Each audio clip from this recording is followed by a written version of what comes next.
വളരെ അപൂർവമായ ചില പരിപാടികളാണ് പാർട്ടി സംഘടനയുമായി ബന്ധപ്പെട്ട് ഇന്നിവിടെ സംഘടിപ്പിക്കുന്നത്. സാധാരണ പൊതുയോഗങ്ങൾ, സമ്മേളനങ്ങൾ, സമരങ്ങൾ, പ്രക്ഷോഭങ്ങളൊക്കെയാണ് CPM ആയാലും മറ്റ് രാഷ്ട്രീയ പാർട്ടികളായാലും സാധാരണ ജീവിതത്തിൻ്റെ ഭാഗമായിട്ട് സംഘടിപ്പിക്കുക. എന്നാൽ ഒരു പ്രത്യേക പശ്ചാത്തലത്തിൽ ഇവിടെ ചൂണ്ടിക്കാണിച്ചതുപോലെ കണ്ണൂർ ജില്ലയിലെ അഞ്ചരക്കണ്ടിയിൽ ദന്തൽ കോളേജിലുണ്ടായ ഈ പ്രദേശത്തുകാരനായ നിതിൻ രാജിൻ്റെ ആഴത്തിനുണ്ടായിട്ടുള്ള വേർപാട്, മരണം ദുഃഖകരമായ ഒരു പശ്ചാത്തലം കുടുംബത്തിൻ്റെ സാമ്പത്തികമായ ജീവിതം, വീട്ടിൽ താമസിക്കുന്നതെല്ലാം എല്ലാം പരിഗണിച്ചുകൊണ്ട് പാർട്ടി ജില്ലാ കമ്മിറ്റി ഈ മേഖലയിലുള്ള 2 ഏരിയ കമ്മിറ്റികളെ ചേർത്തുകൊണ്ടുള്ള ഒരു സന്നദ്ധ പ്രവർത്തനത്തിൻ്റെ ഭാഗമായിട്ടാണ് ഇങ്ങനൊരു ചടങ്ങ് നടത്തണമെന്ന് തീരുമാനിച്ചത്. ഇതിൻ്റെ കുടുംബത്തിന് ഒരു വീട് നിർമ്മിച്ചു നൽകുക എന്നതാണ് ദൗത്യം. സാമാന്യം ഒരു കുടുംബത്തിന് താമസിക്കാനാവുന്ന ഒരു വീട് നിർമ്മിച്ചു നൽകണം എന്നതിൻ്റെ അടിസ്ഥാനത്തിലുള്ള നിർമ്മാണ പ്രവർത്തനമാണ് ഇന്നിപ്പോൾ ഈ സമ്മേളനത്തിൻ്റെ ഭാഗമായിട്ട് ഉദ്ഘാടനം ചെയ്യുന്നത്. തറക്കല്ലിടൽ എന്ന് പറയുന്നത് സത്യം പറഞ്ഞാൽ ഒരു ചടങ്ങാണ്. നിർമ്മാണ പ്രവർത്തനത്തിൻ്റെ ഉദ്ഘാടനം എന്ന് പറയുന്നത് മറ്റൊരു ചടങ്ങാണ്. നമ്മൾ ഈ തറക്കല്ലിടലും നിർമ്മാണ പ്രവർത്തനത്തിൻ്റെ ഉദ്ഘാടനം എല്ലാം ഒന്നിച്ച്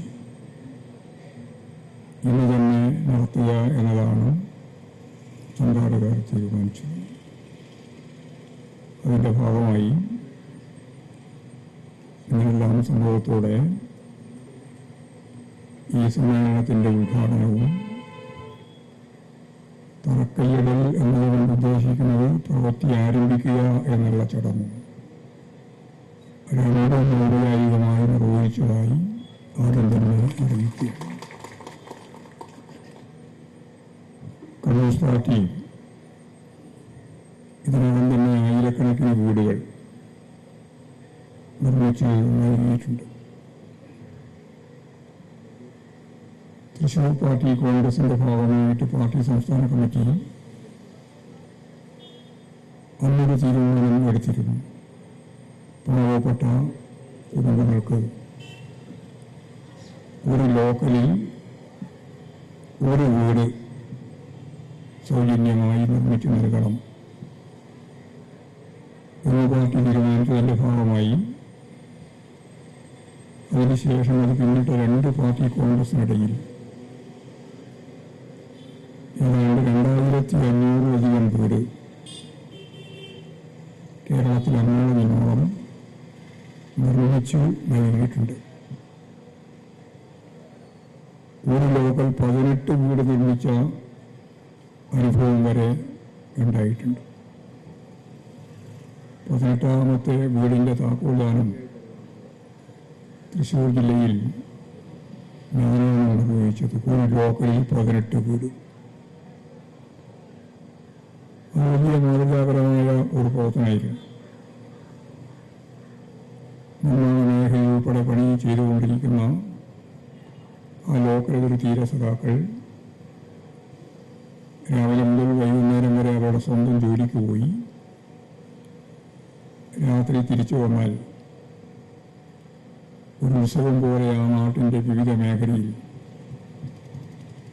രാത്രികാല പ്രവർത്തനത്തിലൂടെ പിന്നെ ഒഴിവു ദിവസങ്ങളിൽ ഞായറാഴ്ചകൾ ഉൾപ്പെടെ ഉപയോഗപ്പെടുത്തി കാര്യമായ സാധനങ്ങളെല്ലാം സംഘടിപ്പിച്ച് വലിയ സാമ്പത്തിക ബാധ്യതയില്ലാതെ 17 വീട് കഴിഞ്ഞ് 18ാമത്തെ വീടാണ് അതിൻ്റെ താക്കോൽദാനം ഞാൻ നിർവഹിച്ചത് തൃശ്ശൂർ ജില്ലയിൽ. ഇങ്ങനെ ഭാവനാപൂർവമായ പ്രവർത്തനങ്ങൾ നടത്തിയ ഒരുപാട് അനുഭവങ്ങൾ നമുക്ക് പാവപ്പെട്ടവർക്ക് വീട് നൽകുന്നതുമായിട്ട് ബന്ധപ്പെട്ട് ഉണ്ട്. അത് ഞാൻ സാന്ദർഭികമായിട്ട് ഇവിടെ പറഞ്ഞു എന്ന് മാത്രമേ ഉള്ളൂ.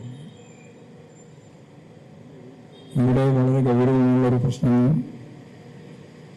നിങ്ങളെല്ലാം മനസ്സിൽ ജ്വലിച്ചു നിൽക്കുന്നു എന്ന് എനിക്കറിയാം. മിഥുൻ രാജ് എത്രയോ പതിറ്റാണ്ടുകളിൽ നമ്മോടൊപ്പം ജീവിക്കേണ്ടിയിരുന്ന ഏറ്റവും പിന്നിൽ നിൽക്കുന്ന ഒരു സമൂഹത്തിലെ നല്ല സവിശേഷമായ കഴിവുള്ള വിദ്യാഭ്യാസം നേടാൻ ശേഷിയുള്ള ഒരു ചെറുപ്പക്കാരനായിരുന്നു. വളരെ വലിയ പ്രതീക്ഷയാണ് കുടുംബത്തിന്, വലിയ പ്രതീക്ഷയാണ് നാട്ടുകാർക്ക്, എല്ലാവർക്കും ഉണ്ടായിരുന്നത്. മെറിറ്റ് അടിസ്ഥാനത്തിൽ ഒരു സ്വാശ്രയ കോളേജായ അഞ്ചരക്കണ്ടി ഡെന്റൽ കോളേജിൽ അഡ്മിഷൻ നേടി. സ്വാശ്രയ കോളേജിൻ്റെതായ പ്രൊഫഷണൽ കോളേജുമായിട്ട് ബന്ധപ്പെട്ട പ്രശ്നമുണ്ട്. ആ കോളേജിലെ അധ്യാപകർ, പ്രത്യേകിച്ച് ആ ഡിപ്പാർട്ട്മെൻറ്റിൻ്റെ ഹെഡായിട്ടുള്ള ഡോക്ടർ റാം, സാധാരണ ഇല്ലാത്ത നിലയിൽ, അസാധാരണമായ നിലയിൽ ജാതി അധിക്ഷേപം ഉൾപ്പെടെയുള്ള പ്രശ്നങ്ങൾ, അതിൻ്റെ ഭാഗമായിട്ടുള്ള പീഡനം, ഇതിൻ്റെ അതിന് ഏറ്റുവാങ്ങേണ്ടി വന്നു എന്നുള്ള പ്രശ്നം സാമൂഹിക മനസാക്ഷിയെ ഞെട്ടിപ്പിച്ച വളരെ ഗൗരവമുള്ള ഒന്നാണ്.